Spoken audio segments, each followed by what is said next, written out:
자, 고성국 칼럼부터 보내드립니다. 오늘 칼럼의 주제는 대통령도 대통령 부인도 국가기관이다. 대통령이 개인 윤석열이 아니고 윤석열 대통령이라는 기관이라고 하는 점은 저희가 기회 있을 때마다 논평을 했고 설명을 했기 때문에 뭐 이제는 따로 설명이 필요 없을 겁니다. 그런데 그럼 대통령 부인 김건희 여사는 국가기관이냐 아니냐? 네, 저는 사실상의 국가기관이라고 생각합니다. 우리가 윤석열 대통령을 뽑았지 김건희 여사를 뽑은 건 아니지 않냐라고 할 수 있으나 사실은 함께 뽑은 거죠. 그리고 김건희 여사가 감당해야만 될 윤석열 대통령의 부인이기 때문에 감당해야만 될 역할들이 있습니다. 그 역할들은 다 공적인 부분입니다. 따라서 저는 윤석열 대통령이 국가기관이라면 김건희 여사도 국가기관이다 라고 규정하는 것이 맞다 이렇게 생각합니다.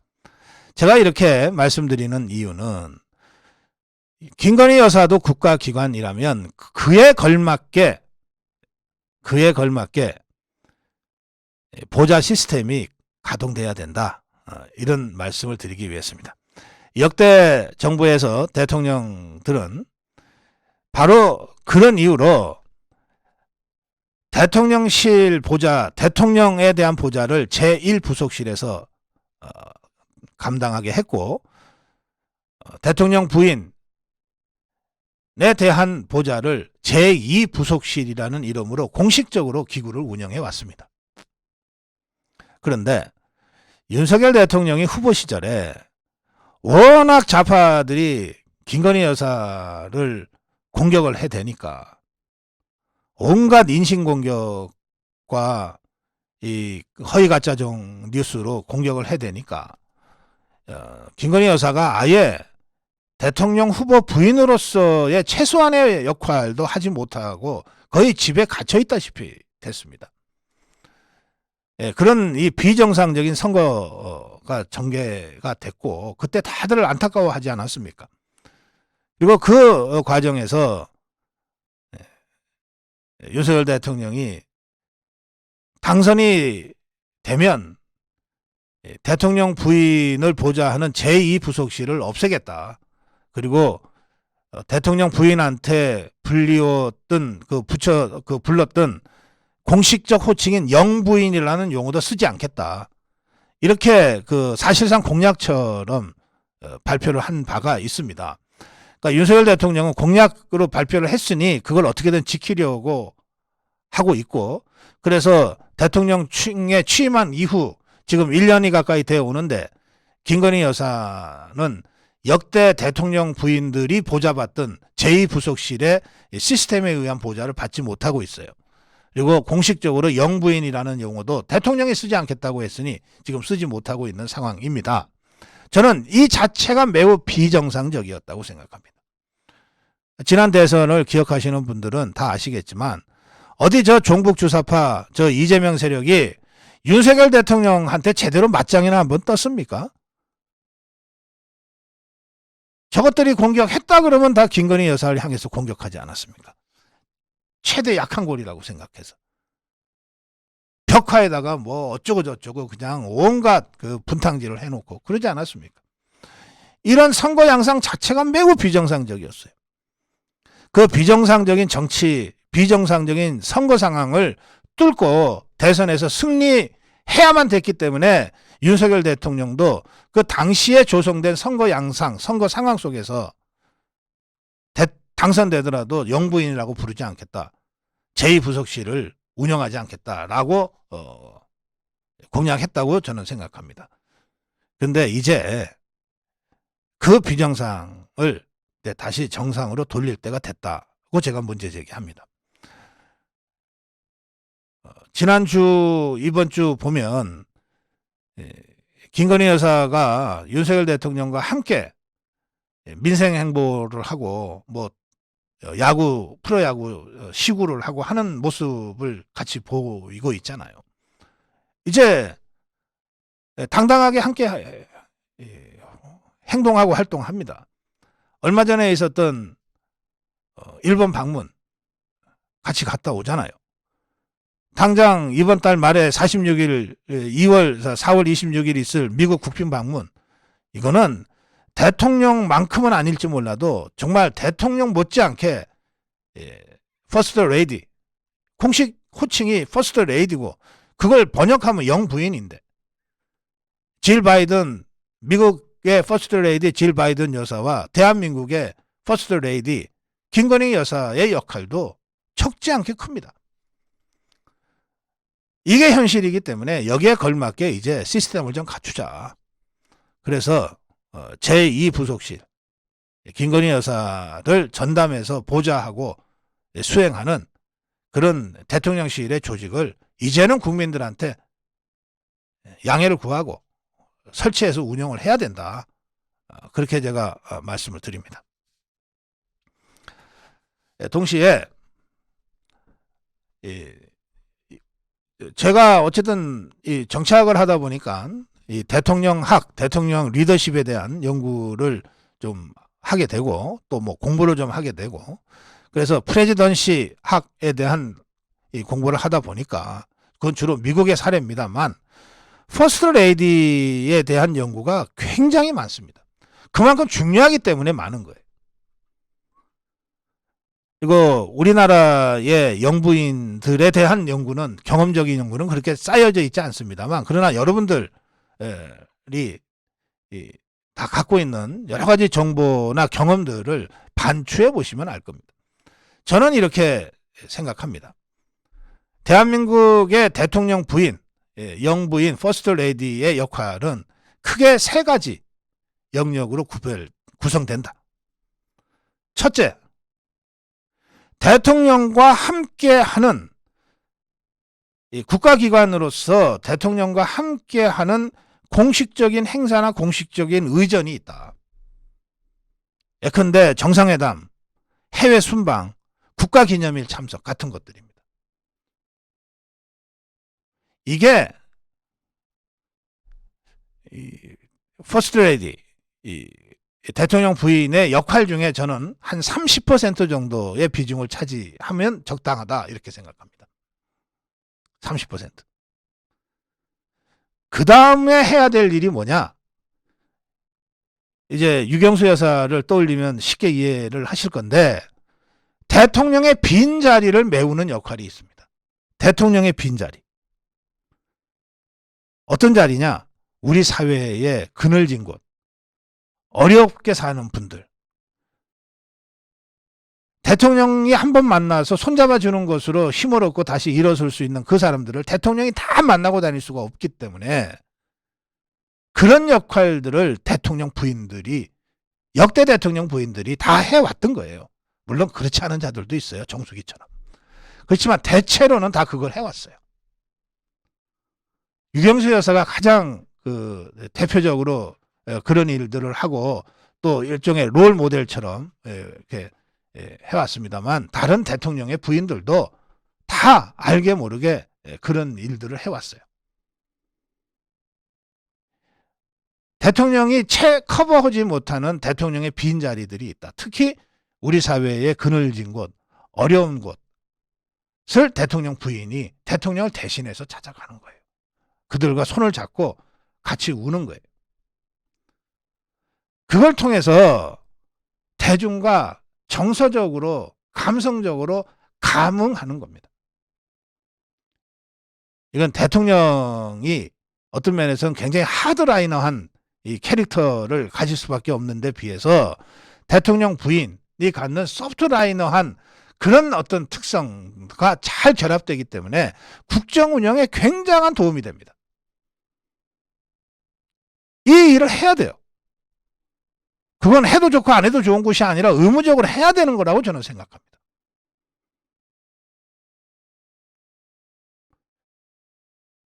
그 다음에 세 번째가 대통령과 함께하는 사람들의 부인들과의 깊은 신뢰관계입니다. 대통령과 함께하는 사람들 줄잡아 한 5, 600명, 1000명 정도 안 될까요? 장관 뭐 내각의 장관만 있습니까? 차관도 있고 또 따지면 차관보도 있고 국회의원들도 뭐 몇백 명씩 되고 대통령의 이 지근거리에 있는 뭐 실장들도 있고 그렇잖아요. 또 원로들도 있고 그런 사람들의 경우에 그저 1년에 한 번도 안 될 거예요. 부부가 함께 만나는 거는. 그런데 그 사람들이 가정에 가면 다 그 부인들하고 관계 속에서 이런저런 얘기들을 하고 듣고 하게 되잖아요. 그들을 대통령 부인이 챙기는 거예요. 그래서 이 공직자의 그 아내들이 갖고 있는 참 밖에다 내놓고는 얘기하기 어려운 얘기들, 이런 얘기들을 대통령 부인한테 하소연하기도 하고 뭐 이렇게 합니다. 그걸 누군가가 관리를 해줘야 돼요. 그래서 이런 대통령의 빈자리를 대통령 부인들이 메꿔 왔던 겁니다. 이런 그 정치인의 아내, 대통령과 함께하는 그 주요 인사들과의 아내들과의 관계를 정말 깊이 했던 사람으로는 대표적으로 김영삼 대통령의 부인 손명준 여사가 있습니다. 김영삼한테는 화가 나거나 실망해서 돌아서다가도 손명준 여사 생각하면 도저히 발걸음이 떨어지지 않아서 다시 돌아갔다라고 하는 이 원로 정치인들의 순례들이 있어요.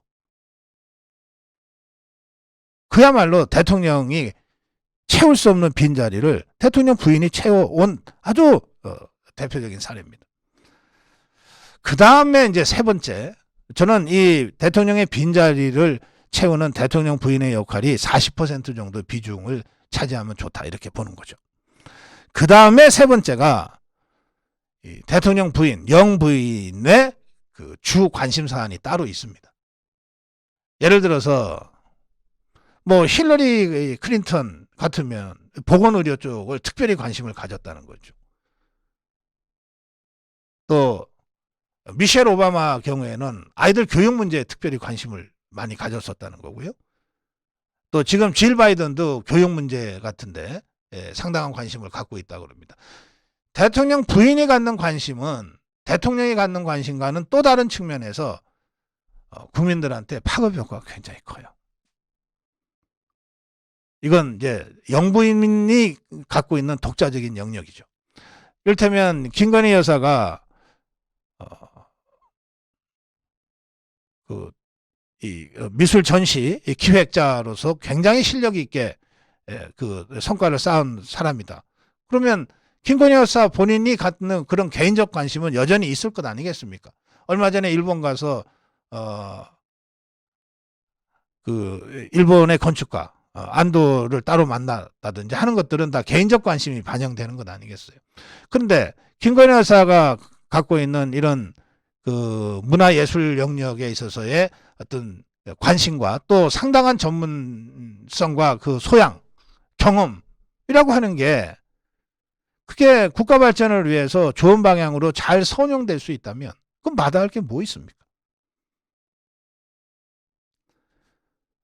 때로는 건강 분야, 때로는 교육 분야, 때로는 봉사활동, 때로는 대중예술활동 분야에서 대통령 영부인이라는 그 자리가 갖고 있는 무게만큼 사회 발전을 위해서 뭔가 길을 열어갈 수만 있다면 저는 그거 적극 권장할 필요가 있다고 생각합니다. 저는 이 마지막 분야가 한 30%의 비중을 차지하면 적당하다 이렇게 보는 거죠.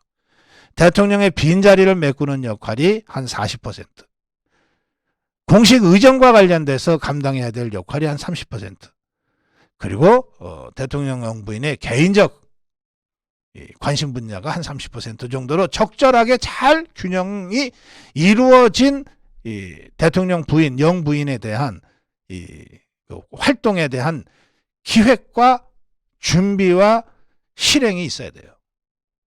이게 없으면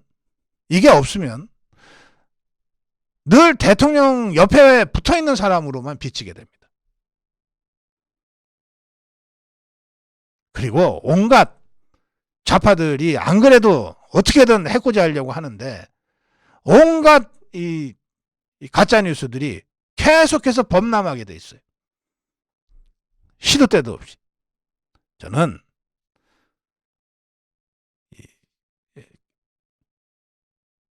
선거 때 그 절대적으로 불리한 이 언론 지형 속에서 좌파들이 윤석열 대통령 후보를 아무리 공격해도 무너지지 않으니까 좌파들이 찾아낸 결정적인 약한 고리라고 찾아낸 김건희 여사에 대한 공격 때문에 김건희 여사가 대통령 후보 부인으로서 해야 될 최소한의 역할조차 하지 못하고 사실상 집에 연금되다시피 했던 이 비정상적인 상황. 이거 이제 정부 출범 1년이 다가오는 이 시점에서는 완전하게 털어버려야 될 때가 됐다. 그리고 대한민국 대통령의 부인으로서 역대 대통령 부인들이 감당했던 이와 같은 정상적인 역할을 제대로 하게끔 대통령실에서부터 대통령 부인 보좌를 위한 제2부속실 설치를 적극 검토하고 또 김건희 여사를 중심으로 이 세 가지 영역에 균형 있는 이 일정 조율과 이런 것들을 지금부터라도 좀 차분하고 계획성 있게 실행하고 또 그걸 통해서 우리 국민들과 진짜 소탈하게 만나고 진정성 있게 만나는 그런 모습을 통해서 윤석열 대통령과 함께하는 그런 대통령 부인으로서 원래 자리를 정치적으로 포지셔닝하는 것이 지금 필요한 시점이 됐다. 그렇게 생각해서 이 문제 민감하고 예민한 문제이긴 하나 대통령실 차원에서 깊은 좀 숙고가 필요하다. 이렇게 문제 제기를 하겠습니다. 고성국 칼럼이었습니다.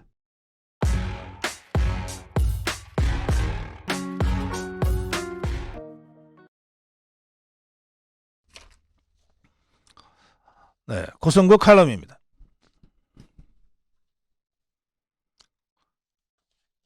제가 어제부터 지금 이 김재원 논란이 뭐 김재원의 입을 봉인하는 데까지 가는 상황을 지켜보면서 정말 화가 났습니다.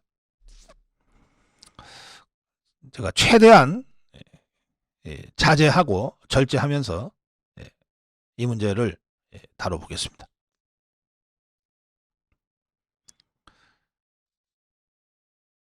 지금 김재원 최고의 문제 발언이라고 지적되고 있는 것이 세 개입니다. 5.18 정신을 헌법에 전문에 수록하는 것은 물리적으로 불가능하다. 왜? 헌법 개정을 해야 되는데 지금 헌법 개정이 가능하냐? 이 발언이 문제가 돼 있어요. 아니 그거 중고등학생만 돼도 그렇지 라고 할 너무나 상식적인 발언이 지금 문제가 돼 있습니다. 또 광화문 국민혁명을 얘기하면서 정광훈 대표가 우파를 천하통일했다. 이 발언이 문제가 돼 있어요. 그건 우리가 2019년 광화문 국민대혁명에 한 번만 나갔던 분들이라면 이게 왜 문제지? 그냥 사실을 얘기했을 뿐인데? 라고 생각할 겁니다. 그 다음에 세 번째로 문제가 된 부분은 이렇습니다. 4.3 그 기념식에 대통령이 가지 않은 것과 관련해서 총리가 이제 대신 갔는데 관련해서 김재원이 이것을 설명하면서 대통령은 보통 3.1절 광복절은 참석하는데 4.3은 이보다 조금 격이 낮은 기념일이고 추모일이다. 그런데 여기에 대통령이 참석하지 않았다는 것으로 무조건 공격하는 것은 잘못된 것 아니냐라고 얘기했다고 이게 문제가 된 겁니다. 자, 이 세 가지 모두 김재원의 발언이 막말이고 잘못됐다라고 공격하는 자들이 누굽니까? 좌파들입니다. 종북 주사파들이에요. 그리고 여기에 세상 어떻게 돌아가는 줄 모르고 편승하고 있는 홍준표나 김웅이 같은 이 정체불명의 자들이 우리 국민의힘 내 일부 동조하고 있어요. 김재원의 이 세 가지 발언에 대해서 적어도 제가 확인하기로는 김재원을 최고위원으로 뽑은 국민의힘의 84만 책임당은 누구도 김재원의 발언이 잘못됐다고 생각하지 않는 것 같습니다. 우리 자유파 국민들, 고성구TV의 시청자들 어느 누구도 김재원의 발언이 잘못됐다고 지적하거나 비판하지 않습니다. 그런데 좌파들이 문제 제기했다고, 좌파들이 막말이라고 공격했다고, 그리고 그것을 홍준표나 김웅이 따위가 거기에 호응해서 뒤에서 총질했다고, 김재원의 발언은 절대 해서는 안 될 이런 막말을 한 사람으로 딱 규정이 돼버렸어요. 그래 놓고 김기현이가 앞으로 한 달 동안 입을 봉인해라 이렇게 지시를 했다는 거예요. 당대표가 그렇게 나서니까 김재원이가 더 이상 논란을 피하기 위해 앞으로 4월 한 달 동안 최고위원회의도 참석하지 않고 일체의 인터뷰도 응하지 않겠다. 모든 활동을 중단하겠다. 또 이렇게 밝혔어요.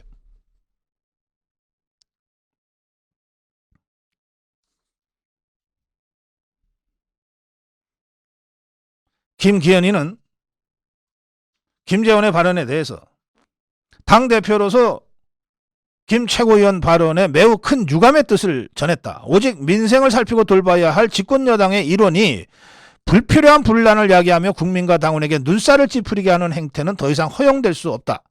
국민 정서에 어긋나는 언행에 대해 응분의 책임을 묻고 당의 기강을 바로 세워나갈 것이다. 라고 했는데, 자, 김기현한테 묻습니다. 국민 정서의 국민은 어느 국민인가? 자유파 국민인가? 국민의힘 최고당원들을 얘기하는 것인가? 아니면 종북 주사파, 죽으나 사나 이재명이 쫓아다니는 개딸들을 얘기하는 것인가? 김기현은 도대체 어느 국민을 모시고 있는 것인가?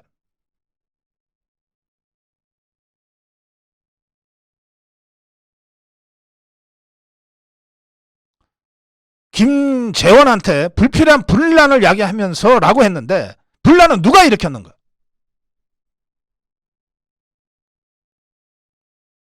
사실관계를 제대로 이야기한 김재원이가 분란을 일으켰는가? 아니면 그 발언을 막말이라고 공격했던 좌파, 그리고 그것에 편성해서 뒤에서 총질해야 되는 홍준표와 김웅이 따위가 분란을 일으킨 것인가?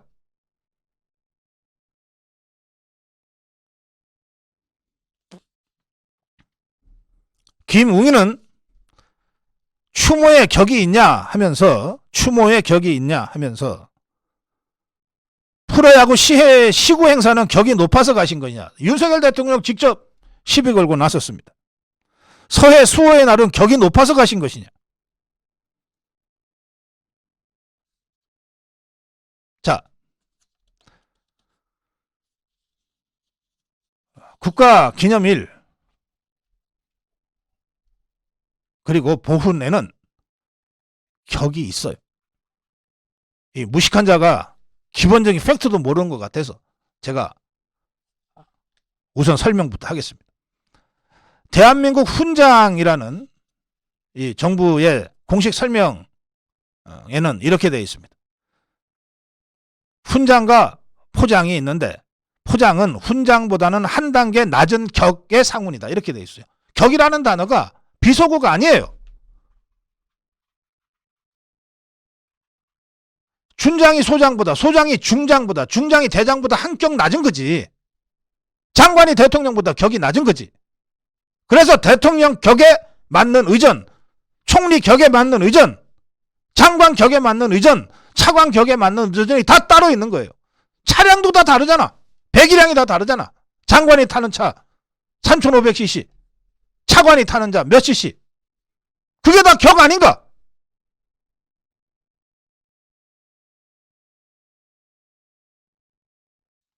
훈장에도 격이 있어요. 우리나라 최고 훈장은 무궁화 대훈장이에요. 그 무궁화 대훈장을 정점으로 건국훈장, 국민훈장 다 등급이 있어요. 1, 2, 3, 4, 5등급. 격이 있는 거예요. 격이 다른 거라고. 우리나라 최고의 훈장인 무궁화 대훈장은 국가 원수와 배우자, 우방국 국가 원수와 배우자, 한국의 발전에 지대한 공적이 있는 전직 우방 국가 원수와 그 배우자에게만 수여하게 돼 있어요. 훈장을 아무한테나 줄 수 없게 만들어놨다고. 격이 있으니까. 격이 다르니까.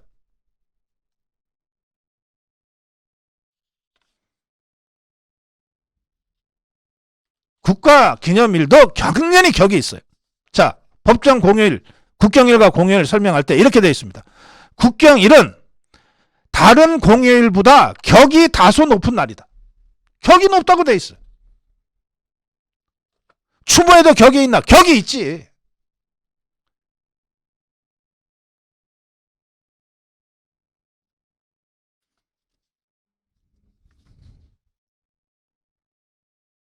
이건 시대에 따라서 바뀌기도 합니다.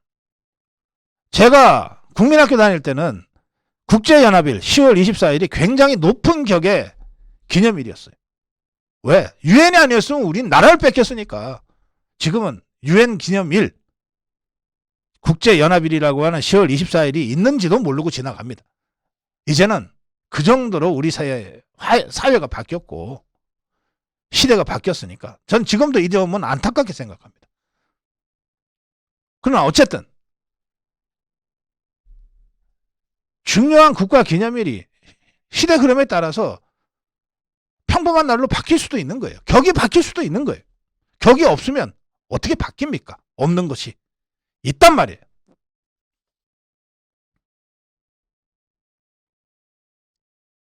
그래서 대통령의 행사 꼭 참석하는 8.15 광복절이나 3.1절의 격과 참석할 수도 있고 안 할 수도 있는 그런 기념일의 격이 다르다는 거예요. 이게 뭐가 잘못된 말입니까?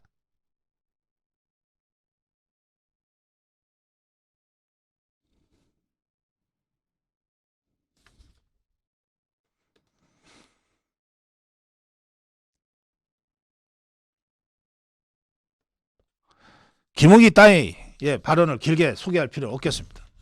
홍준표가 이렇게 얘기했습니다. 국경일보다 격이 낮은 추모일이라 대통령이 참석 안 해도 된다? 이거 홍준표의 페이스북 글입니다. 그러면 서해 수호의 날은 추모일이 아니었느냐? 그냥 미국 방문 준비를 위해 총리가 대독했다고 하면 될 것을 쉴드를 쳐도 사리에 맞게 쳐라. 그러면서 입만 열면 실언하는 사람을 특혜를 주어서 징계는 안 하더라도 최고위 출석 정지, 언론방송 출연 정지라도 시키라. 홍준표가 이렇게 페북에다가 썼어요. 최고위원이니까 징계는 안 하더라도 특혜를 줘서 최고위 출석 정지, 언론방송 출연 정지라도 시키라고 했는데 김기현이가 딱 그 조치를 취한 겁니다. 최고위 출연, 최고위 출석 한 달간 정지, 언론방송 한 달간 출연 정지. 그래서 제가 제목을 이렇게 달았습니다. 김기현, 홍준표의 아바타였는가? 어떻게 100% 틀리지도 않고 똑같이 홍준표가 시키는 대로 하는 거야. 조수진이라고 하는 자, 여기 갑자기 끼어들어서 이렇게 주장했습니다. 김기현 대표가 김재원 최고위원에게 엄중 경고 등 조치를 해야 했다. 공개적인 질책과 공개 사과 요구 등을 조속히 했다면 이렇게 오래 끌지는 않았을 것이다. 제가 여러분들 예민한 분들은 느끼셨을 건데요. 지난번 전당대회 경선하면서 제가 이준석, 유승민 똘마니들은 일체 부르지 않겠다고 했어요. 그런데 이준석, 이주승민 똘마니도 아닌데 부르지 않았던 자가 바로 조수진입니다. 왜? 이럴 거라고 제가 예상했기 때문에 그래요.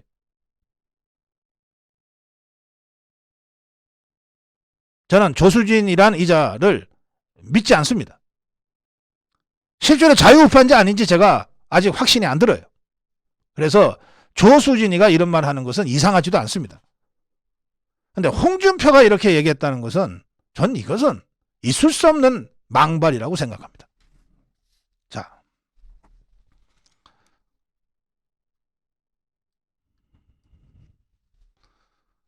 원론적으로 정리합시다. 국경일에도 격이 있고 훈포장에도 격이 있다.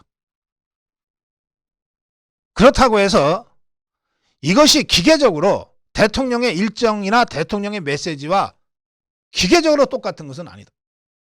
대통령의 해외 순방 중에 3.1절이 있다. 물론 피해 다니겠지만 어쩔 수 없이 그렇게 될 때는 아무리 격이 높은 국경일이라도 대통령이 참석 못하는 거죠.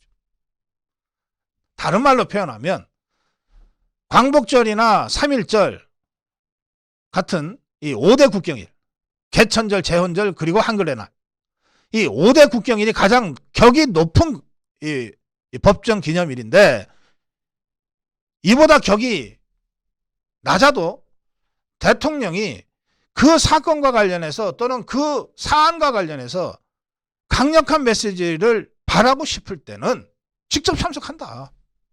대통령은 일정으로 얘기하는 것이다. 메시지로 얘기하는 것이다. 국가를 통치하는 것이다.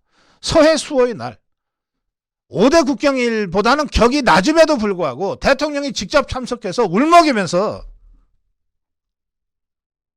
우리 용사들의 이름을 한 명 한 명 불렀다. 격이 낮음에도 불구하고 직접 참석해서 한 명 한 명 불렀기 때문에 윤석열 대통령의 그 추도사가 울림을 주는 것이다. 강력한 메시지로 가는 것이다. 이게 어떻게 기계적으로 왜 그러면 서해 수호의 날에는 갔냐고 물을 일이냐 이것이. 대통령이 일정을 어떤 전략적 관점에서 편성하고 어느 자리에 가고 안 가고를 통해서 정치적 메시지를 강력하게 국민들한테 주는 이 고도의 통치 행위에 대해서 어디 건방지게 어디는 갔는데 어디는 안 가는 식으로 시비를 거는 거야. 오만방자기 짝이 없는 자 아닌가.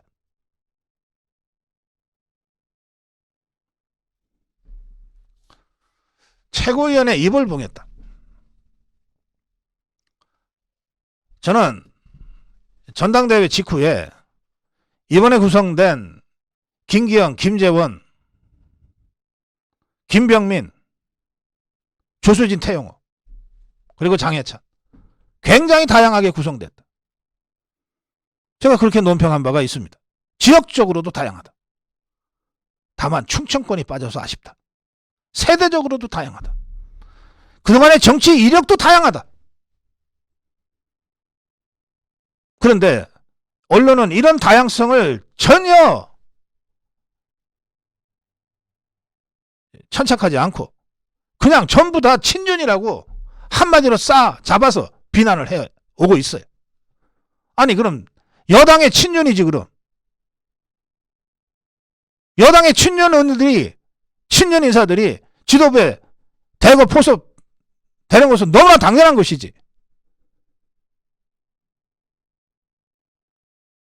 그래서 저는 이번에 지도부는 두 가지 역할을 해야 된다. 그렇게 생각을 해왔어요.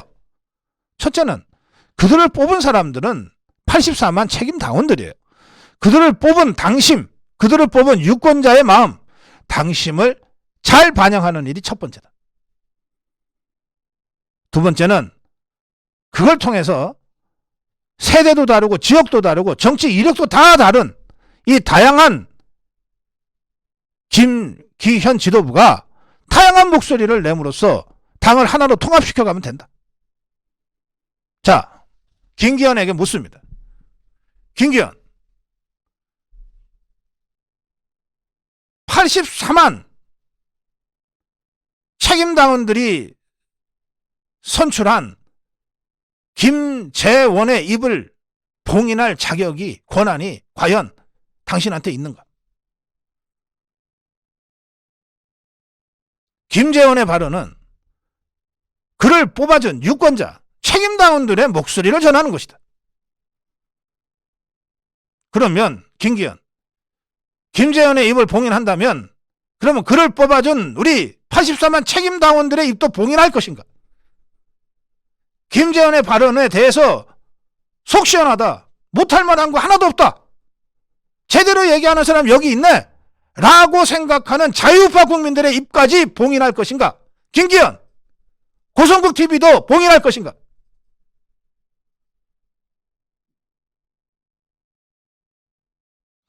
김재원의 발언을 다양한 지도부의 다양한 소리, 김재원의 소리도 우리 자유파의 목소리 중에 하나다. 우리 당원들의 목소리 중에 하나다. 라고 포용할 정도의 정치력도 없는 자가 무슨 놈의 당대표를 해. 더불어민주당 봐라. 더불어민주당에서 이런 정도의 다양한 목소리, 그것도 우리 윤석열 대통령이나 윤석열 정부나 자유파를 향해서 강하게 공격하고 막말하는 수준의 목소리 때문에 징계받았다고 하는 좌파 정치인들이 단 한 명이라도 있었는가? 이 뭐하는 짓들이야?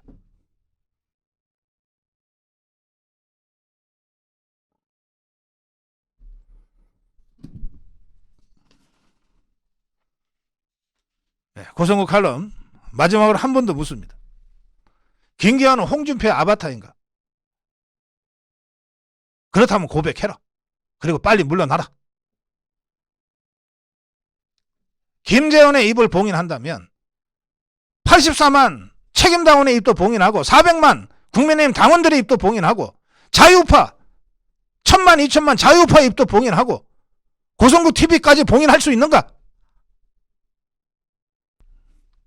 고성국 칼럼이었습니다.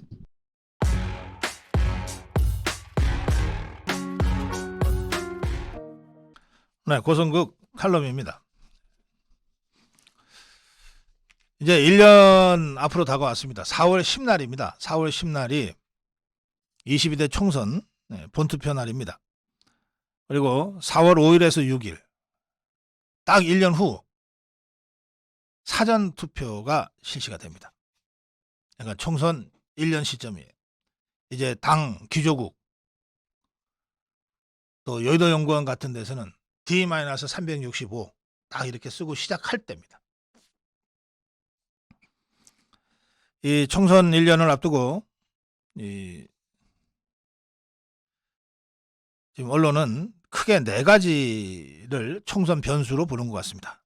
제일 언론이 공통적으로 지적하는 것은 이재명의 사법 리스크가 어떻게 처리될 거냐입니다. 그 다음에 두 번째는 국민의힘의 공천이 어떻게 될 거냐. 일각에서 얘기되듯이 뭐 수십 명의 검사들이 낙하산 타고 내려와서 완전히 공천 파행이 또 벌어지는 건 아니냐. 뭐 이런 얘기들을 벌써부터 설랑설레하고 있습니다. 세 번째가 제3지대.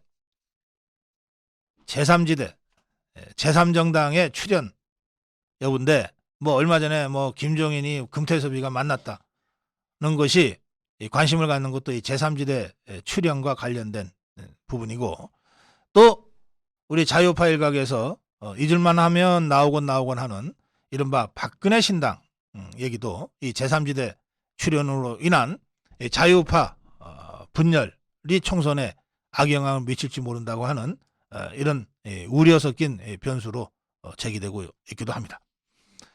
그런데 첫 번째 이재명 사법 리스크는 우리가 뭐 국민의힘에서 어쩌고 저쩌고 할 수 있는 문제가 아닙니다.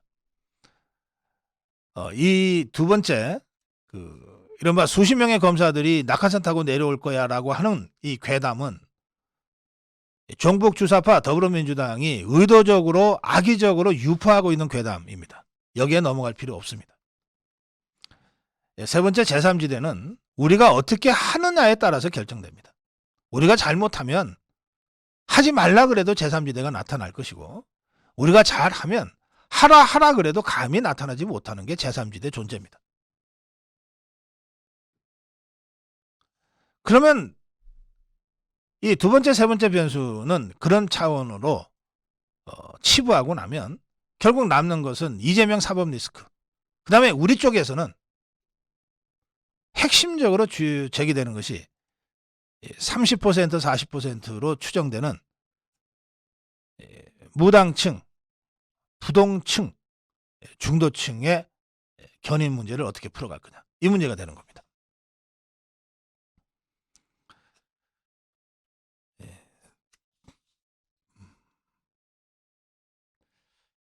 전문가 중에는 이런 분석을 하는 사람도 있습니다.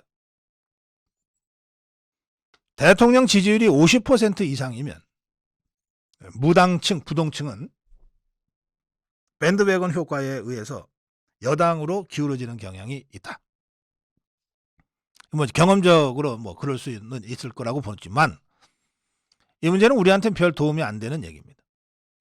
그러면 윤석열 대통령 지지율이 50%가 올라야 무당층이나 부동층을 밴드웨건 효과를 기대할 수 있다는 것인데, 윤석열 대통령 지지율 50%대 상승, 이게 우리들의 목표이기는 하나 이게 현실적으로 가능할지는 해봐야 하는 문제거든요. 그러니까 이 부동층, 중도층의 문제를 대통령의 지지율과 기계적으로 연결시켜버려 가지고서는 우리 입장에서 전략적 운신의 폭을 스스로 좁혀버리는 오류를 범할 수도 있기 때문에 이것은 그냥 경험적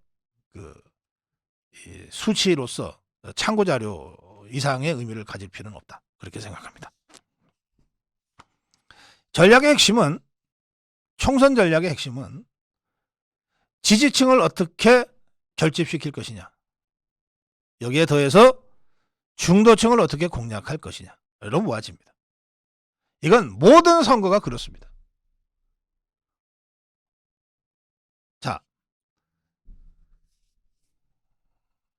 우리가 70년의 그 현대사, 특히 1987년에 대통령 직선제 선거 이후에 수많은 선거를 우리가 지금 치르고 있습니다. 대통령 선거, 국회의원 선거, 전국 지방선거. 그때마다 모든 선거의 핵심은 고정 지지층, 이 모든 선거에서 경험적으로 확인되는 것은 우리 자유우파 보수의 고정 지지층이 35% 전후, 그리고 저 종북주사파, 이 좌파의 고정 지지층이 25% 전후라는 겁니다. 이건 어떤 경우에도 빠지지 않는다는 거예요. 그러면 우리 자유파의 고정 지지층 35%, 좌파, 종북주사파의 고정 지지층 25%를 뺀 나머지 40%, 이게 이제 부동층, 떠다니는 층, 중도층, 무당층이라는 겁니다.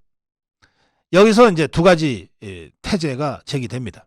첫째, 자유파건 종북주사파건 자신들의 고정 지지층만으로는 승리할 수 없다는 거예요. 승리하려면 50%는 넘어야 되는데 고정 지지층 35, 25만 모아가지고서는 승리할 수 없다는 거예요. 고정 지지층만 모아서는 승리할 수 없다. 이게 첫 번째 태제입니다. 그럼 두 번째 태제는 뭐냐?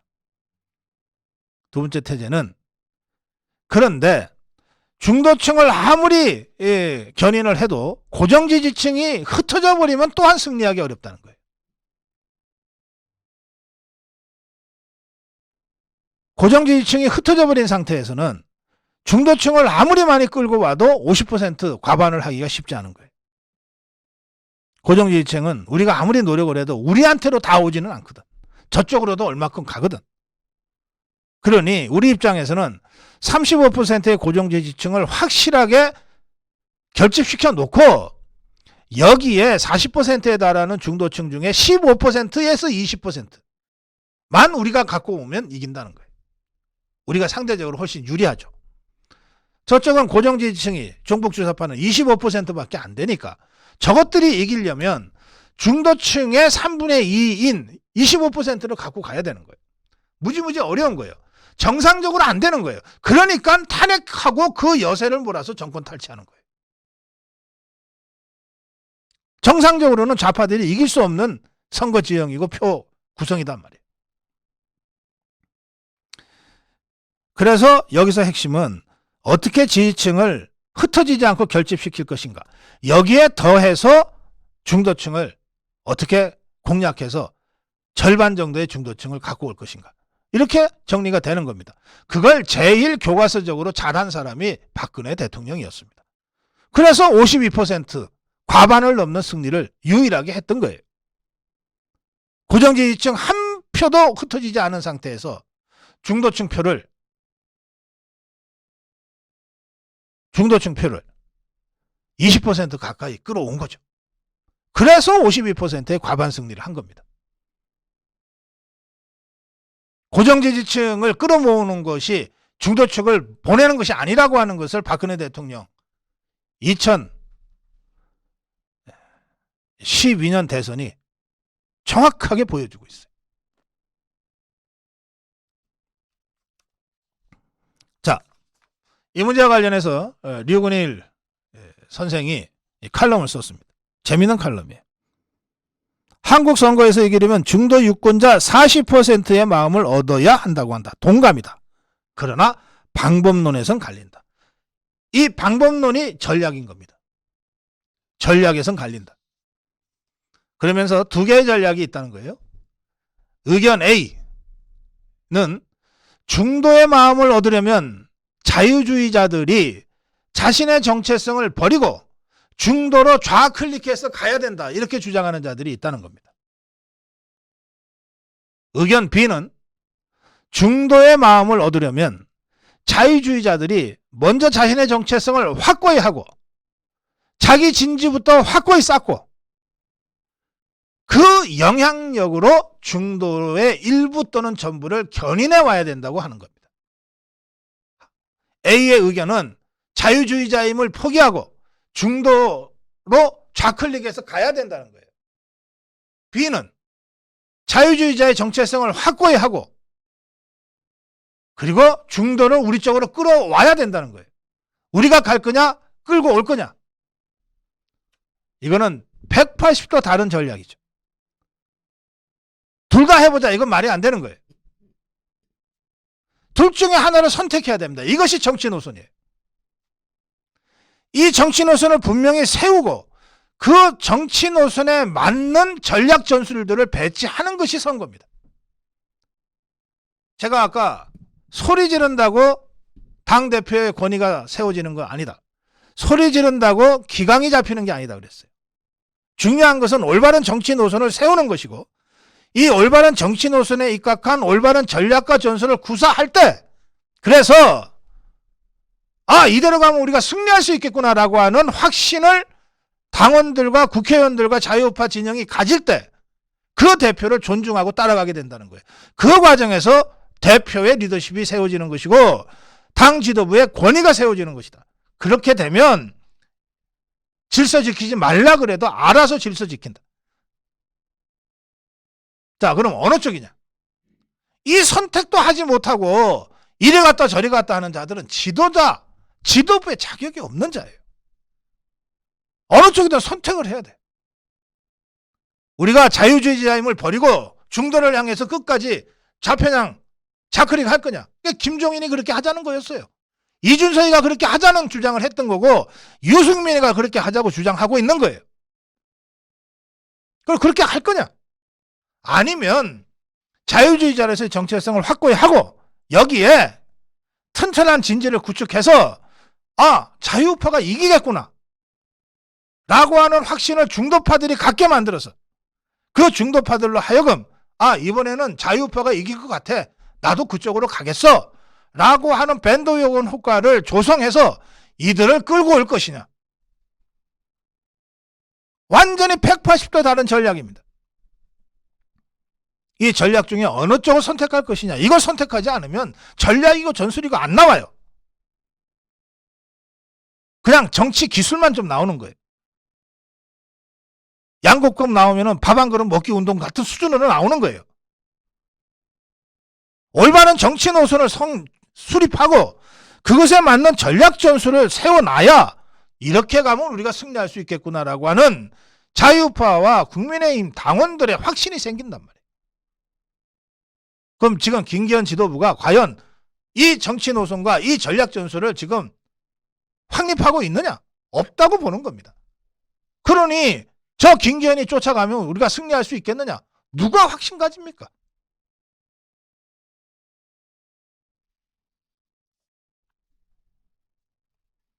이 문제는 여러분이나 저나 우리가 자유주의자임을 포기하고 좌쪽으로 열심히 달려가서 이기자라고 하는 것이 얼마나 허망한 그리고 잘못된 노선인지는 저나 여러분들이나 잘 알아요.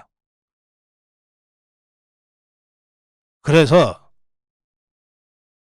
우리의 올바른 정치 노선은 자유주의자로서의 정체성을 먼저 확고히 수립하고 이 자유주의자 진지들을 든든하게 구축하고 그래서 한 명의 이탈자도 없이 하고 거기에 더해서 우리가 이길 수 있다는 확신을 우리부터 가져야 중도층, 부동하는 층을 설득할 수 있지 않겠어요. 그래서 그들의 밴드웨건 분위기를 조성을 해서 중도층을 최대한 우리 쪽으로 견인해가는 이런 전략이 올바른 정치 노선이고 올바른 전략이라고 하는 것은 여러분이나 저나 공감하고 있는 거예요. 그럼 이대로 일관성 있게 밀어붙이는 것이 중요해요. 그런데 제가 보기에 지금 김기현 지도부 이쪽인지 저쪽인지 진짜 뭐도 가리지 못하고 있는 거예요. 전략이 없어요. 그러니까 아예 차라리 잘못된 전략이라도 뭐 가지고 있으면 그게 왜 잘못됐는지를 토론해서 바꿔줄 수나 있지. 아예 전략도 없이 허둥지둥하고 왔다 갔다 하니까 이런 건 정치도 아니죠.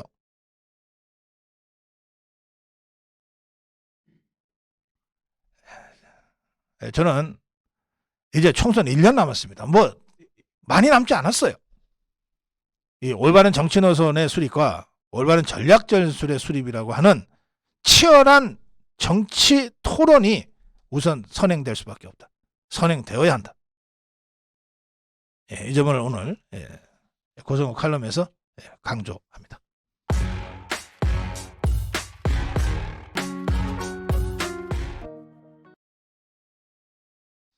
시간이 좀 많이 됐는데요. 고성 칼럼은 오늘 제가 좀 심각한 문제 제기를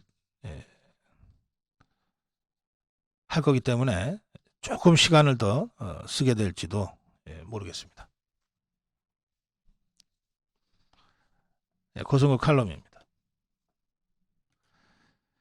김기현이 연일 지금 머리를 숙이고 있습니다. 그러면서 또 한편으로는 뭐 당의 기강을 잡겠다고 그러고 있습니다. 총선 승리의 장애 요인이 된다면 책임을 묻겠다. 뭐 공천에도 불이익을 주겠다. 계속 이렇게 지금 이른바 기강 잡기에 나섰어요. 당이 지금 비상 상황이다. 비상한 각오로 임해야 한다. 총선 승리를 위해 장애 요인이 되면 누구든지 엄정한 책임을 물을 것이다. 김기현의 이 말은 너무나 당연한 말입니다. 다만 사람들이 말이죠. 이 말을 할 때 자기는 늘 논외야. 그래서는 안 된다고 생각합니다. 나는 김기현을 포함해서 누구든 총선 승리에 장애가 된다면 책임을 지고 물러나야 되고 책임을 물어서 쫓아내야 된다고 생각합니다. 여기에 김기현은 예외일 수가 없습니다.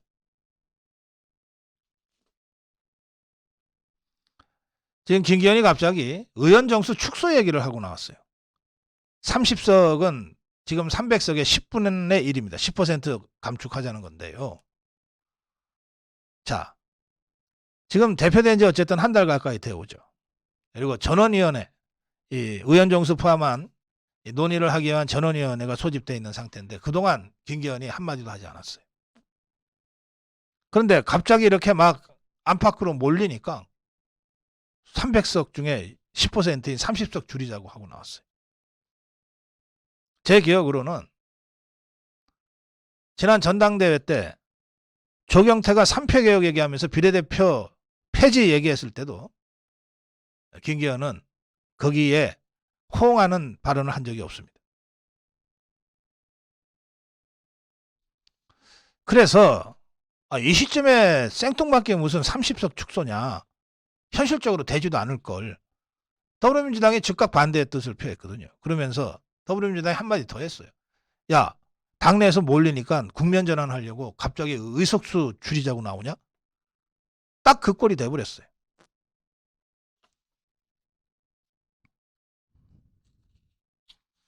물론 의석수 줄이자고 하는 것은 국민 다수의 의견입니다. 저는 이미 여러 차례 비례대표 폐지를 포함해서 국회의원 특권 내려놓기 등 강력한 정치개혁 의제를 국민의힘이 내년 총선에 선점해서 선거 국면을 주도해야 한다. 여러 차례 목이 쉬도록 얘기한 바가 있습니다. 그런데 그야말로 생뚱맞게 다른 거 다 놔두고 덜렁 의석 30석 줄이자고 지금 이 상황에서 들고 나오는 게 이게 과연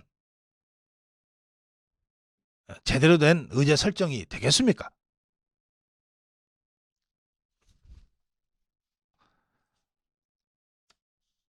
(4월 5일) 매우 심각한 패배가 있었습니다. 매우 심각한 패배가 있었습니다. 전주 을 보궐선거에서 국민의힘이 공천한 김경민 후보, 저도 현장에 내려가서 인터뷰를 했고, 제가 현장 인터뷰를 할 때 김경민으로부터 김기현 대표가 2번씩이나 내려왔습니다 라고 했던 얘기를 들었어요. 나름 총력전을 폈던 거예요. 그 선거에서 우리 국민의힘의 김경민이 8% 득표했어요. 5등 했습니다. 거기서 더불어민주당은 후보를 내지 않았기 때문에 더불어민주당 출신의 무소속들과 통진당의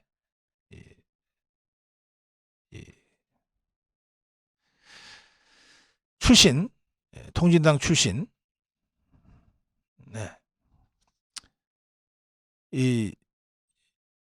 나와서 그 사람이 당선이 됐어요.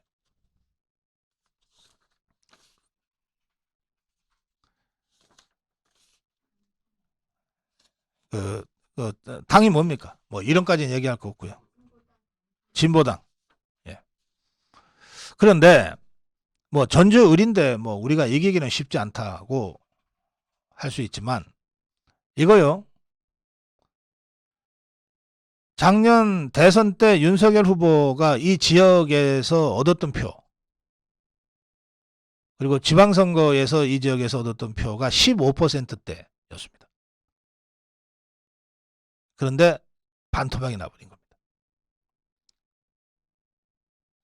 이기는 걸 기대하지는 않았지만 적어도 조금이라도 1년 전 대통령 선거 그리고 지방선거보다는 조금이라도 좀 나은 득표를 보이기를 기대했던 것인데 반토막이 나버렸어요.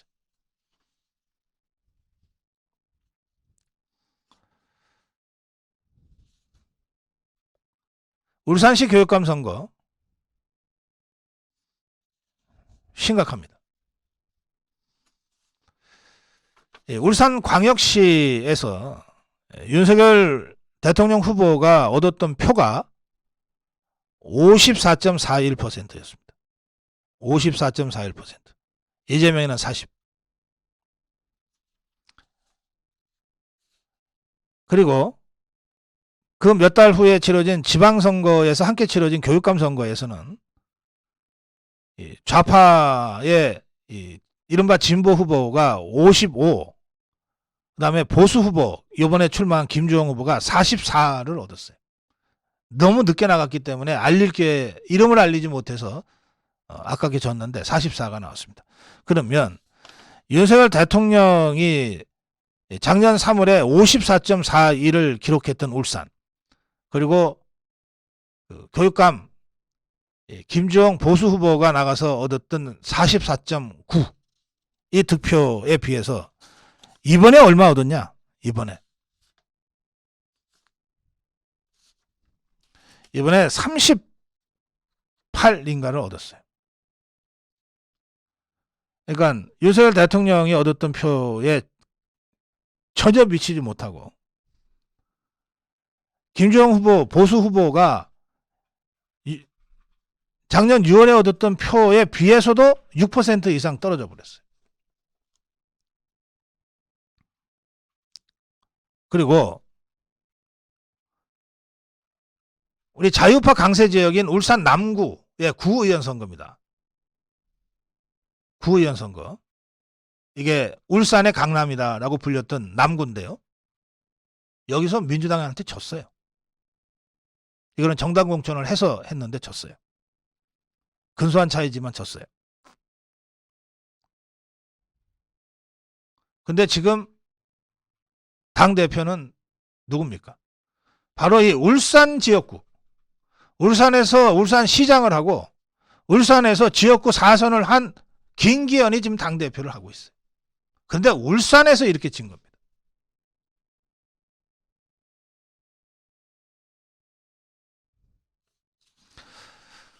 충격이죠.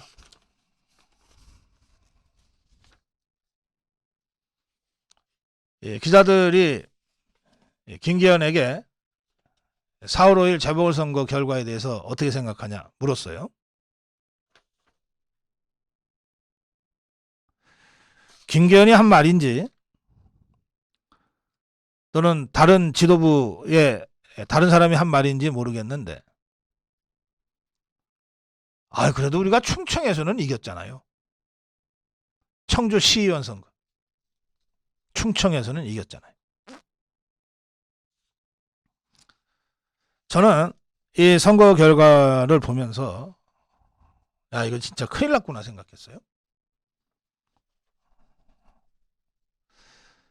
큰일 났구나 생각했어요. 여러분,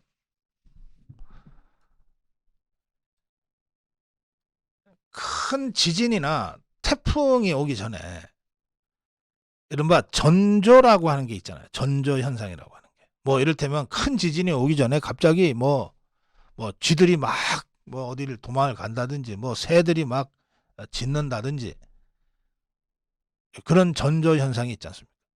큰 해일이 밀려오기 전에 배 타고 있던 이 쥐새끼들이 다 바다로 뛰어내린다든지 하는 이런 전조 현상이 있잖아요. 대참사에도 전조 현상이 있거든요. 삼풍백화점 무너질 때 전조 현상이 있었는데 무시하는 바람에 무너졌어요. 정치에도 마찬가지입니다.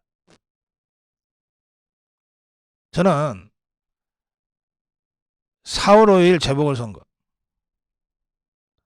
4월 5일 있었던 재보궐선거의 결과가 1년 후에 있을 총선에 일종의 전조 현상으로 우리에게 다가왔다 이렇게 느꼈습니다.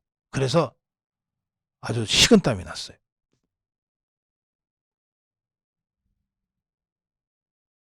한마디로 요약하면 과연 지금의 국민의힘 지도부 김기현 체제로 내년 총선 우리가 승리할 수 있을까? 이런 의문을 제가 진지하게 할 수밖에 없는 그런 재보궐선거 결과가 나왔다는 겁니다. 제가 구경만 하다가 제가 이런 얘기하는 거 아닙니다. 저는 고선거TV가 할 수 있는 모든 걸 다 했습니다. 울산의 교육감 선거가 너무나 중요했기 때문에 긴급하게 전화 인터뷰를 2번 했습니다. 전주을 재보궐선거 안 될 줄 알면서도 현장 내려가서 인터뷰했어요. 그리고 올라오자마자 틀어줬습니다.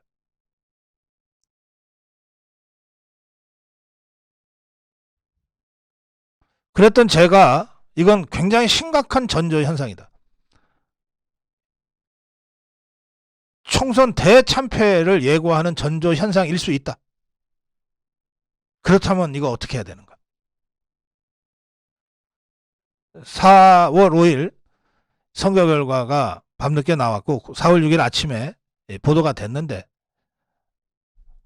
선거 자체가 큰 비중이 있었던 게 아니기 때문에 처음에는 그야말로 단편으로 잠깐 나왔어요. 그러나 이거 선거 대참패의 전조일 수 있다고 생각하는 제 입장에서는 작은 기사가 아닌 거예요. 그런데 제가 어제 4월 5일 총선에 대한 평가를 하지 않았습니다. 논평을. 왜 안 했냐? 국민의힘 지도부가 재보궐선거가 있었는데 그 다음날 아무 얘기를 안 하는 거예요. 국민의힘 지도부, 김기현의 입에서, 최고위원들의 입에서 뭐라도 예의가 나와야 그걸 가지고 제가 논평을 하려고 기다렸어요. 하루 종일 기다렸어요. 안 나와요. 그래서 제가 어제 촌철살인 시간에 이걸 하려고 준비를 했는데 조금 더 기다려보자. 그래서 몇 마디를 이제 확인할 수가 있었습니다. 그게 몇 마디가 뭐냐? 재보궐선거 어떻게 생각하세요? 기자 질문에 아이 청주에서는 우리가 이겼잖아요. 이 반응이에요.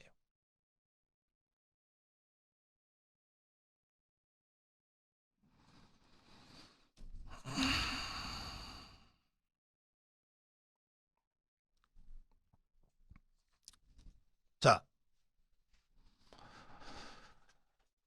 저는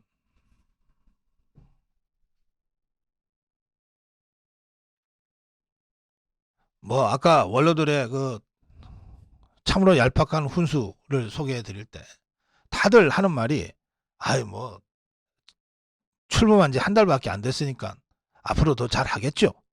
이렇게들 다들 무슨 덕담을 훈수라고 생각하더라고. 그런 식으로 해서 좋아지면 얼마나 좋겠습니까? 시간만 가면 좋아진다? 시간만 가면 지지율 올라갈 거다? 여러분 그렇게 생각하세요? 저는 이 상황이라고 한다면 시간이 가면 지지율이 더 떨어질 것 같다고 생각합니다. 그리고 지금의 지지율 20%대로 떨어져 버리면 반등시킬 땐 너무너무 힘들어요. 오히려 불가능할지 몰라요. 이미 이 반등의 어떤 모멘텀을 잡기가 힘들 정도로 임계점을 넘어서 떨어져 버리면 그때는 백이야기 무효라는 거예요.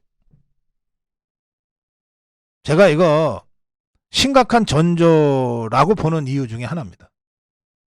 그냥 지지율이 뭐 45에서 43이 됐다가 39가 됐다가 다시 또 40이 됐다가 이런 식으로 이 사이클을 그리는 거라면 뭐 이렇게 제가 호들갑 떨 필요 없어요.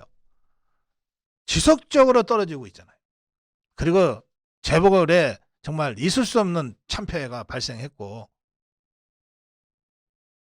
전주 의뢰 반토막, 울산 남구에서 패배, 그리고 교육감 선거에 물론 정당이 개입을 한 것은 아니지만 그러나 표심을 읽을 수는 있잖아요.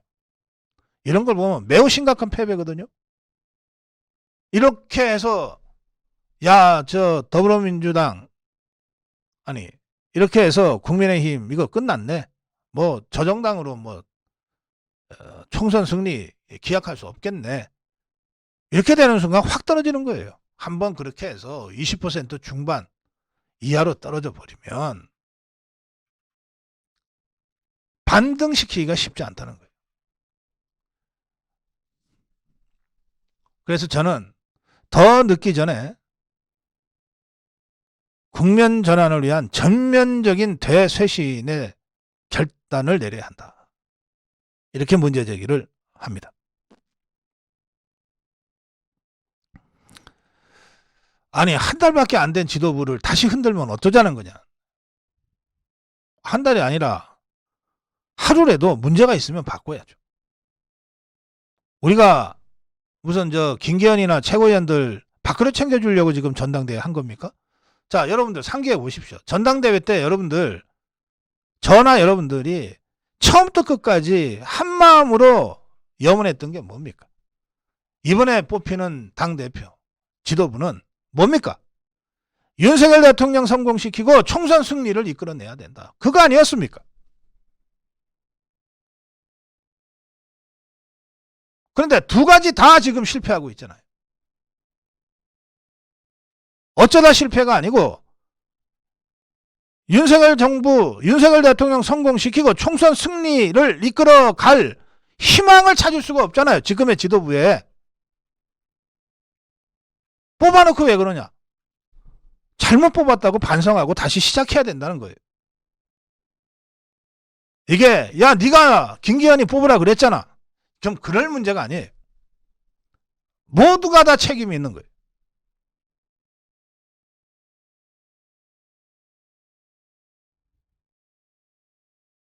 왜? 이대로 가면 다 죽게 생겼으니까.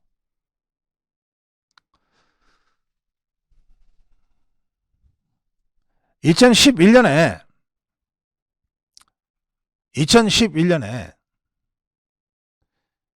그 재보궐선거가 있었는데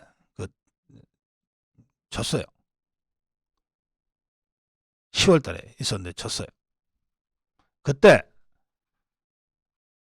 국민의힘, 당시에는 새누리당의 지도부는 홍준표 대표, 유승민 최고, 나경원 최고, 원희룡 최고였습니다.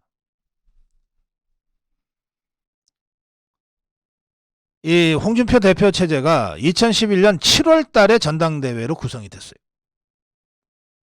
그 당대표 취임하고 불과 석 달 만에 재보궐에서 참패했습니다. 그리고 디도스 사건이 터졌어요. 저는 홍준표 체제의 총사퇴를 통한 비대위 구성 말고는 방법이 없다 생각해서 제가 강력하게 비대위로 전환을 주장했습니다. 홍준표 대표가 그때 한 2달을 버티다가 결국 대표 사퇴를 하고 지도부가 와해됐습니다. 홍준표, 유승민, 나경원, 원희룡 다 사퇴를 했어요.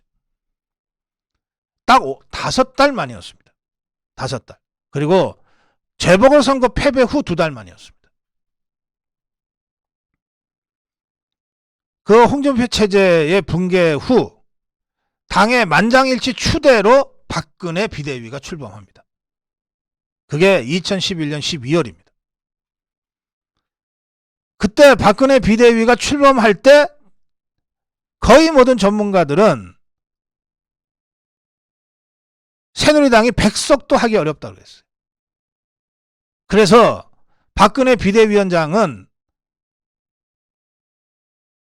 독약을 받은 것이다. 독주를 받은 것이다 그랬습니다. 그 당시에 친박계의 대부분의 사람들은 아니 지금 대통령 나갈 사람이 왜 독주를 받고 비대위원장을 받습니까? 그거 했다가 선거 지고 나면 대선도 못합니다. 라고 반대했어요. 제가 그때 그 친박계 주요 인사들과 공개적으로 논쟁하면서 제가 이렇게 얘기한 기억이 납니다. 비대위원장을 맡아서 총선 승리를 이끌 정도의 자신도 없는 사람이 무슨 대통령이냐. 박근혜 비대위가 출범하면 총선 승리를 할 수 있지만 못한다 하더라도 피하면 비겁한 거다. 그런 비겁한 사람한테 무슨 대한민국 대통령을 기대하냐. 실제로 박근혜 대통령이 별로 고민하지 않고 비대위원장이라는 독배를 받아 마셨어요. 그리고 그 총선, 비대위원장 취임 후 넉 달 만에 치러진 총선에서 152석의 압도적 승리를 거둡니다. 그리고 그 길로 박근혜 대세론이 형성이 돼서 그해 12월에 있었던 대통령 선거까지 한 번도 문재인에게 뒤처지지 않고 일방적인 독주 끝에 완성해버렸습니다. 108만 표 차이.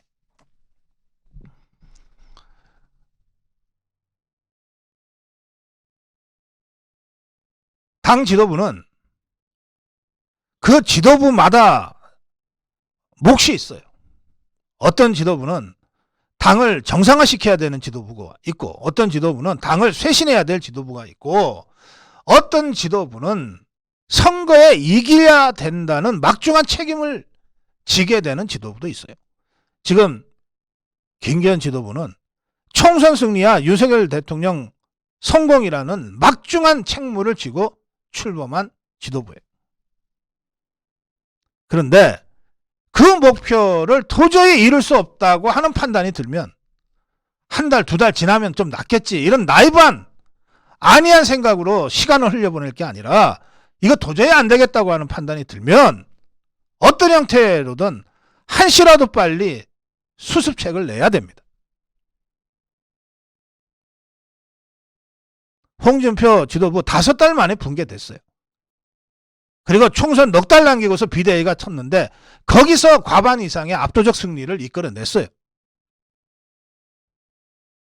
그래, 그 당시에 홍준표가 야, 5달밖에 안 됐는데 시간도 안 주고 그렇게 흔들어대면 어떡해. 이렇게 버텼어요.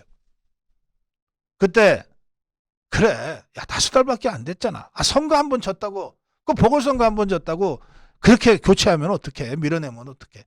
조금 더 줘보자. 뭔가 나아질 거야. 했으면 우린 2012년 총선에서 졌습니다. 그 2012년 총선에서 졌으면 박근혜 대통령 탄생도 기대하기 어려웠어요. 역사의 갈림길은 언제 우리에게 올지 몰라요. 우리 생각만큼 질서정연하게 오지 않습니다. 어느 날 갑자기 불쑥 우리 앞에 나타나요. 이거 놓치면 구렁텅이로 빠지는 겁니다. 저는 4월 5일에 재보궐선거, 불과 국회의원 선거 한 자리, 교육감 선거 한 자리, 군수 한 자리에 불과하지만 그것이 중요한 게 아니라 4월 5일 재보궐선거에 나타난 국민 민심의 변화, 표심의 변화, 이것이 주는 심각한 위기 경보, 이거를 총선 대참패의 전조로 읽어낼 줄 아는 정치적 통찰력이 있어야 된다고 생각합니다. 너네 이대로 가면 죽어, 너네 이대로 가면 져 라고 하는 민심의 경고를 제대로 듣지 못하고 시간 좀 주면 괜찮을 거야. 네, 그러다가는 정말 국민이 심판하게 됩니다. 저는 이 4월 5일 민심, 이게 민심이 어디 4월 4일까지는 무지무지 좋았다가 갑자기 4월 5일날 이렇게 민심이 표변한 게 아니잖아요. 최근 전당대회 전후해서 조성된 이 일련의 민심이 우리에게 경고하고 있다. 대참패를 미리 막으라고 정말 고맙게도 국민이 미리 알려주셨다. 이 전조의 위기, 위기적 전조, 이것을 마치 아무 일 없었다는 듯이 최고위원들이 모여서 한마디 말도 안 하고 슬그머니 지나가는 것을 보고, 아, 이거 진짜 우리가 다 죽겠구나, 이자들한테 맡겨놔서는. 그런 위기의식을 제가 느낍니다. 그래서 제가 이렇게 말씀드립니다. 김기현 대표 사태와 최고위원 전원 사태를 포함한 그야말로 특단의 당정대 전면 쇄신을 통해서 국면을 바꿔놓지 않으면 안 된다. 이대로 가다가는 질질질질 끌려가다가 알기 쉽게 쥐고 만다.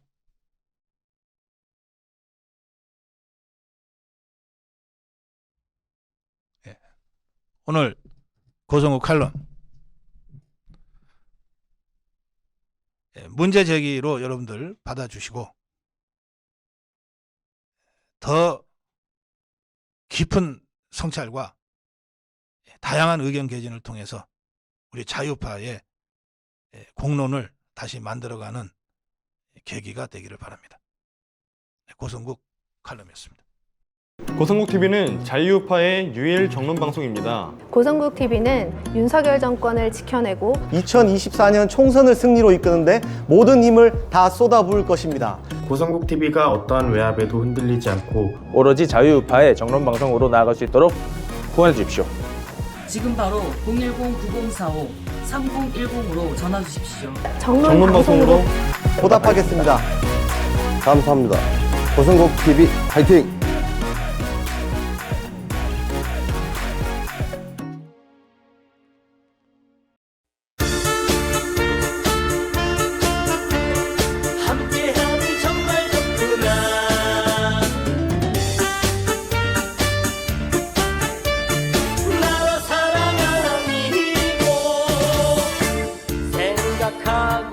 생각해봐도 잘못된 걸 어떻게 하나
감염처들의 나라. 어림없다 걱정 없다 아미공